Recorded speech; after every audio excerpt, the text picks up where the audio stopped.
Bonjour et bienvenue sur RDC UKTV, votre média de référence pour déchiffrer l'actualité politique, sociale et culturelle en RDC. Avec des analyses approfondies, des enquêtes de terrain et des programmes captivants, nous vous informons pour sensibiliser. Rejoignez notre communauté, aimez, commentez, partagez et surtout, abonnez-vous pour rester informé des réalités qui façonnent la RDC en Afrique et partout dans le monde. L'ONU relève une hausse des violations des droits humains au premier semestre 2025.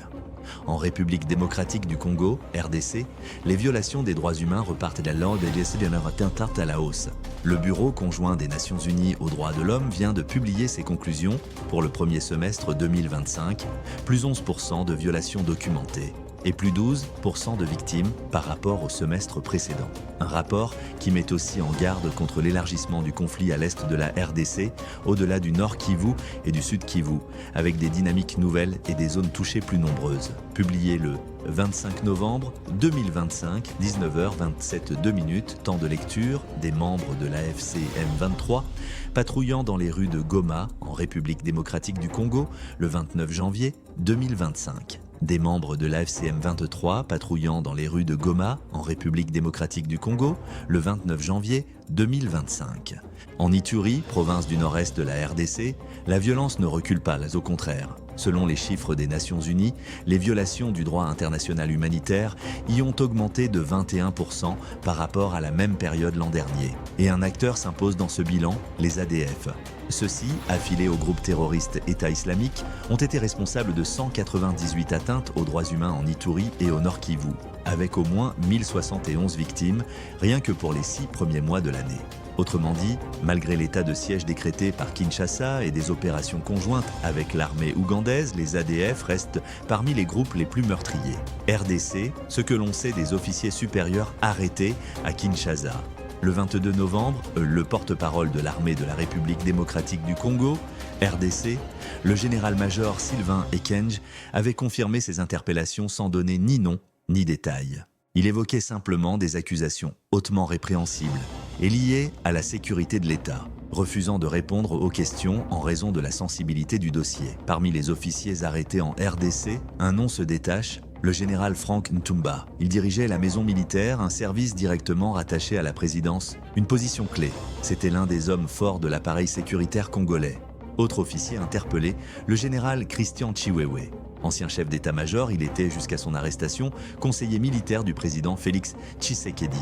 Un troisième général et qu'ancestral est concerné, Christian Ndaiwel Okura. Longtemps patron des renseignements militaires, il avait été nommé il y a environ un an chef d'état-major de la force terrestre. Selon les informations de RFI, ils sont en tout 11 officiers généraux et 14 autres officiers supérieurs. Certains ont été arrêtés avec leurs collaborateurs directs, leur lieu de détention reste secret. Ils ne sont pas dans des cellules de prison, mais dans des résidences qualifiées de villas, selon des sources militaires. La sécurité y est très renforcée.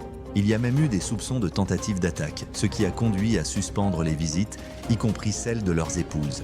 En Ituri, province du nord-est de la RDC, la violence ne recule pas et au contraire.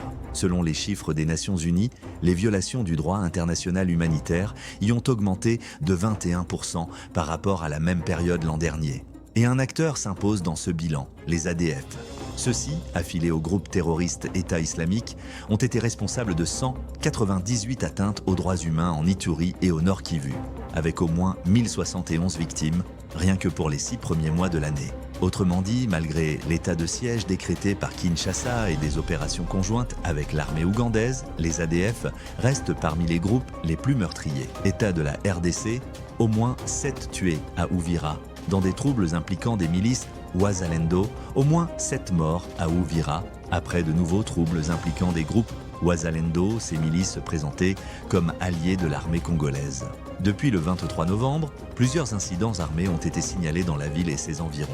Ces combattants, mobilisés par Kinshasa pour freiner l'avancée de l'AFC M23 et éviter qu'Uvira, deuxième ville du Sud Kivu, ne tombe, sont accusés par une partie de la population de contribuer eux-mêmes à l'insécurité dans la région. Les tentatives pour les encadrer et les contrôler pleinement restent, pour l'instant, sans résultat. Publié le 25 novembre 2025, 13h52, temps de lecture, vue aérienne de la ville d'Uvira en R des Congo, photo d'illustration, vue aérienne de la ville d'Uvira en R des Congo, photo d'illustration. Dimanche matin, dans la plaine de la Ruzizi, à Aluvunji, à une cinquantaine de kilomètres d'Uvira, près d'une paroisse catholique, un combattant ouvre le feu. C'est la panique. 3 civils sont tués, dont un sur place. Plusieurs autres sont blessés. Quelques heures plus tard, autre scène, autre tension. Cette fois au cœur d'Uvira. On distribue des vivres aux plus vulnérables, mais des combattants réclament leur part. La situation dégénère, des tirs éclatent, avec plusieurs morts et plusieurs blessés. Les forces armées de la RDC, FARDC, doivent intervenir pour remettre de l'ordre. Selon l'armée, le bilan provisoire fait état de 7 morts, 3 militaires, 3 combattants, 1 civil et au moins 20 blessés. Une situation qui inquiète jusqu'au Burundi. Cet épisode montre encore le casse-tête des Wazalendo, ces milices locales que le gouvernement essaie de gérer depuis des mois. À Kinshasa, on craint qu'avec ce désordre, les rebelles de l'AFC M23 puissent infiltrer Uvira et lancer une attaque. Et l'inquiétude dépasse la frontière. Au Burundi voisin, allié de Kinshasa, on s'inquiète aussi. Uvira touche directement Bujumbura. Un dérapage à Uvira pourrait prendre une dimension davantage régionale. En septembre, une grande délégation gouvernementale était déjà venue à Uvira pour tenter d'apaiser la situation, avec beaucoup de discussions, beaucoup de promesses. Mais sur le terrain, une réalité reste. Certaines factions Wazalendo ne sont toujours pas maîtrisées. À écouter aussi Ituri, province du nord-est de la RDC, la violence ne recule pas, au contraire. Selon les chiffres des Nations Unies, les violations du droit international humanitaire y ont augmenté de 21% par rapport à la même période l'an dernier. Et un acteur s'impose dans ce bilan, les ADF. Ceux-ci, affiliés au groupe terroriste État islamique, ont été responsables de 198 atteintes aux droits humains en Ituri et au Nord Kivu, avec au moins 1071 victimes, rien que pour les 6 premiers mois de l'année. Autrement dit, malgré l'état de siège décrété par Kinshasa et des opérations conjointes avec l'armée ougandaise, les ADF restent parmi les groupes les plus meurtriers. Merci, c'était avec vous, Joël MB ce soir. Commentez, partagez et surtout, abonnez-vous pour rester informé des réalités qui façonnent notre pays, l'Afrique et le monde. RDCU-KTV is your go-to media outlet for deciphering political, social and cultural news in the DRC. With powerful analyses, field investigations, and engaging programs, we inform you to raise awareness. Our motto, decipher, enlighten, and be informed to better equip ourselves.